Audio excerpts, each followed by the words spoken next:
D I G Rai Babar سعید کا بہاولنگر کا دورہ، کھلی کچہری کا انعقاد۔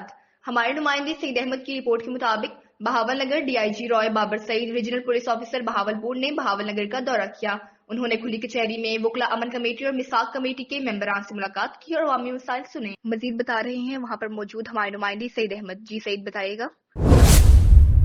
بالکل، R P O D P O office میں ضلع بھر کے تمام ایس ڈی پی او آواز اور ایس ایچ او آواز کے ساتھ کرائم میٹنگ کی اور جرائم کی روک تھام کے حوالے سے ہدایات جاری کی۔ اس موقع پر انہوں نے شجر کاری مہم کے تحت پودے بھی لگائے اور مختلف تھانوں کا دورہ کر کے سیکو سوا پروٹوکول کا جائزہ لیا۔ انہوں نے مزید کہا کہ سرکل چشتیہ میں بھی کھلی کچہری کے دوران شہریوں کے مسائل سنے اور ان کے فوری حل کے احکامات دیے۔ انہوں نے ہدایات کی کہ تمام حل طلب معاملات کو جلد از جلد میرٹ پر یکسو کیا جائے تاکہ عوام کو ان کی تحریر پر انصاف فراہم کیا جا سکے۔ آر پی او نے کہا کہ عوام کی جان و مال کا تحفظ پولیس کی اولین ترجیح ہے۔ اس مقصد کے لیے ہر ممکن اقدامات کیے جائیں گے۔ جی بہت شکریہ سعید، آپ نے تفصیلات سے آگاہ کیا۔